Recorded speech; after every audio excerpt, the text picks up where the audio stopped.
Hey guys, Chris here with Work2Game, and today I'm going to explain the Nintendo Creators Program.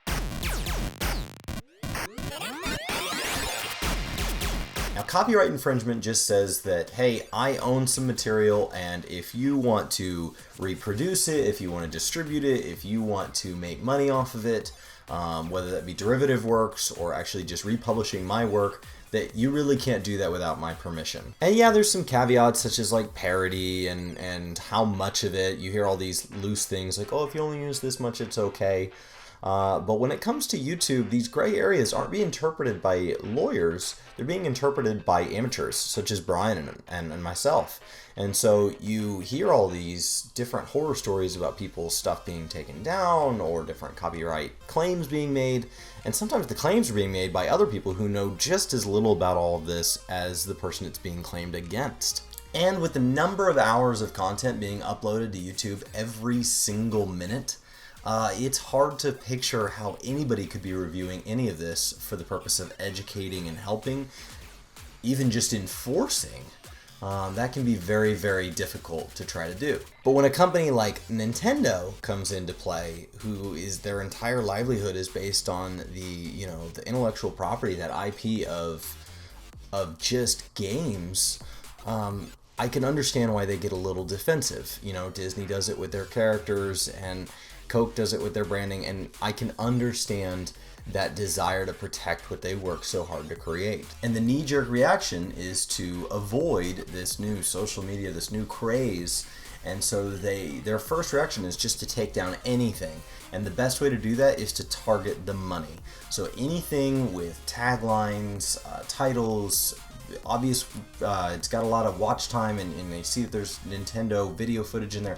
Anything they can get their hands on to take a look at and see if there's an infringement, and if they find one, shut it down, is the direction they're choosing to go with this. And while that is their legal right, the question really comes into, is that what they should be doing? And if you remove the revenue, then a lot of people, especially the ones trying to make a living on this platform, will stop producing on your content. And whether that's a good or bad thing is once again a big debate. A lot of people feel that this platform has given a huge amount of growth to games that wouldn't have gotten it otherwise. You look at like Sid Meier's Basement Collection and things like that.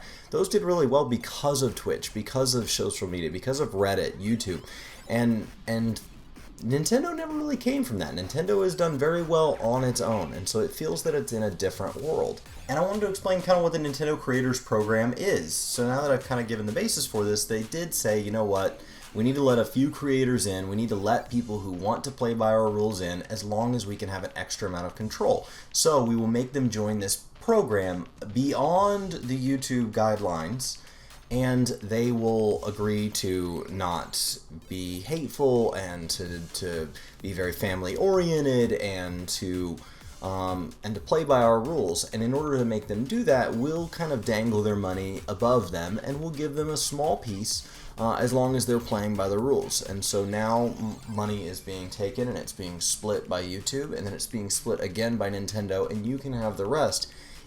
Or you can just not publish on Nintendo content. And they definitely give you that choice. You want your whole channel to opt in? Do you want just these videos to opt in? And that's really what the Creators Program is. It gives a channel the ability to put Nintendo footage on their channel, and they can monetize it even if they want. But they have to play by Nintendo's rules, and they have to be okay with Nintendo kind of changing those as Nintendo learns a little bit more about what it wants its role on YouTube to be. And the community's really had two responses to this. The first is, don't do it. If you join the Nintendo Creators Program, you're telling them this is okay, and other developers will follow. To that, I really don't agree. There are plenty of developers out there who think that YouTube is the way to go. This is the way to interact. This is the way to grow a community very, very quickly, so that you can compete with companies that have been around as long as Nintendo. Look at music artists. You have music artists who started their career on YouTube, and you have music artists who don't want anything to do with YouTube. And anytime their song pops up, anytime the YouTube algorithm can find it, either in a tag or in an audio clip or anything, they want that taken down. And this side really continues by saying, don't they understand the value we bring? Don't they understand that I'm basically helping them sell their games? Well, I'm not. I'm not taking my games to your house and bringing you door to door. I'm not helping you buy them. You'll find written reviews without me.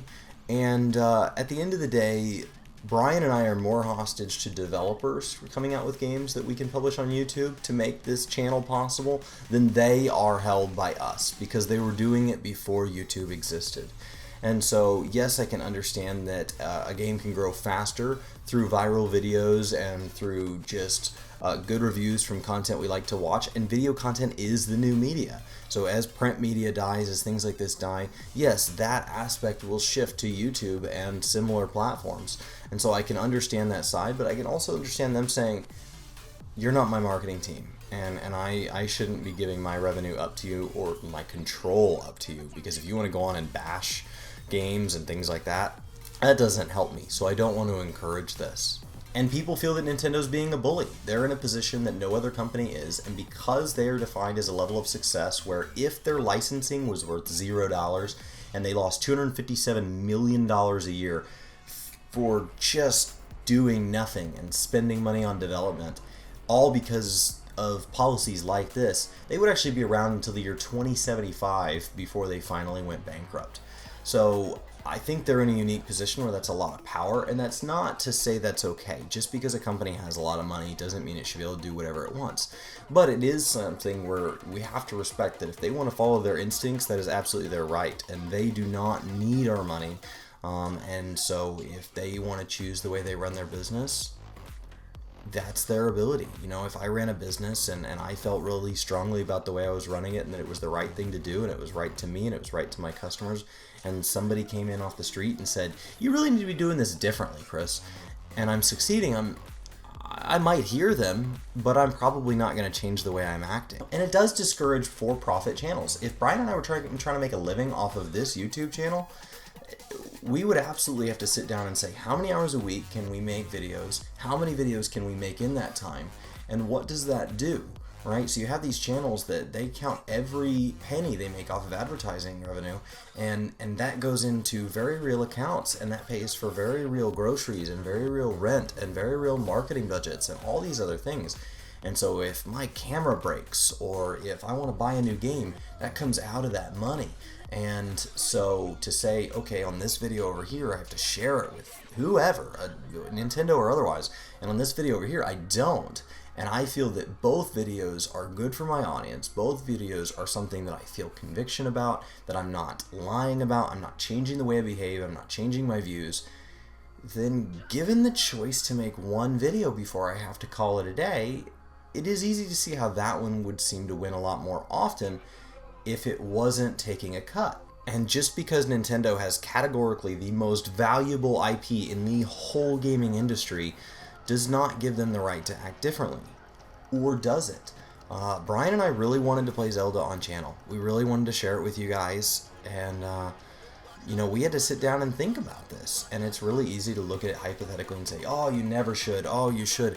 But somewhere in between, there's some gray areas, and there's some discussion where you have to say, we want to share it with you. We don't need the pennies that we get on this, and I don't think Nintendo's going away, and I think that if it brings extra viewers into the channel, that does oddly benefit us for content that we're actually sharing the revenue on, and I think I'm okay with it. Now, I don't want them to own my whole channel. I want them to own their games, and if Titanfall wants to own its videos and Square Enix wants to own its videos, then that just affects whether or not gaming channels like this can exist. If we were a channel that sat here and talked about the newest top 40 song, we would have to share a lot of rights. We would have to have like a broadcasting license of some kind to play the clips and talk about the music. And so you might not see channels like that pop up because it's not viable. It doesn't pay. It doesn't cover the expenses of the person who takes the time to do it. It doesn't even pay for the camera and the microphone to get started on YouTube.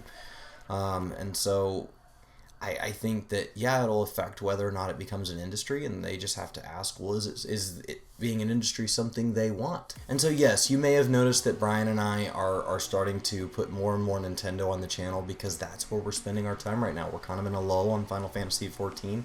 We've been waiting anxiously for the Nintendo Switch, and we are loving it. And so we want to share that with you. And the only way to do that is to be part of that program. So we are, and it does require that we put that disclaimer at the beginning of every video, so we do. and we will play by those rules. And if they ever make it to where we feel that it's changing the kind of content we put on the channel, then we'll simply opt out. And that's the beauty of that program. It doesn't cost us anything to get in. It doesn't cost us anything to get out. You just join in and say, you know what, we're going to be family oriented. No problem. Brian and I already are, and we're going to go ahead and share ownership of our videos with Nintendo from a revenue standpoint, which doesn't really affect us on any video that we want to post on Nintendo. So yeah, we want to go ahead and share that, and we want to put out those guides that Brian's been doing. I'd like to start posting some shrines of my own. There's 120 in total. Let's get to it. And I think that it is a complex issue. They took the time to create the game. Without them, we can't do what we do. So what is their ownership role in that? And that's really where we have to ask you guys. It's easy to see how one channel chooses yes, one channel chooses no, but there really is a debate here, and there really is a fair line of thought from both sides, which means that whatever you choose, you still have to be respectful that, you know what, I absolutely respect that other channels choose not to post on this. And we would love to hear what you think. Please let us know in the comments down below what you're thinking about this. And, you know, do you want to see Nintendo content from us? And is your view on that skewed by whether or not we have to be part of a Nintendo Creators Program to do it? If we talk about the game and we don't post game footage in it, we don't have to be part of the program. We don't have to opt those videos in. But every time we want to make an in-game guide or a review that wants to show in-game footage, we have to give that back to Nintendo as long as it's on their list of games that they're expecting to be in the Creators Program.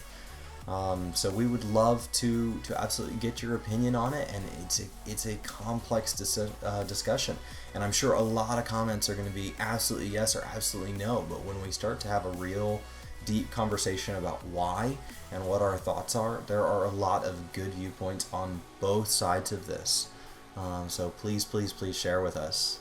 Thank you so much for watching. Thanks for watching. YouTube has a pretty cool video waiting for you over here. Our latest vlog is down below. For those of you new, subscribe is over here, and all of our other contact info is just right below me here. Thanks for watching.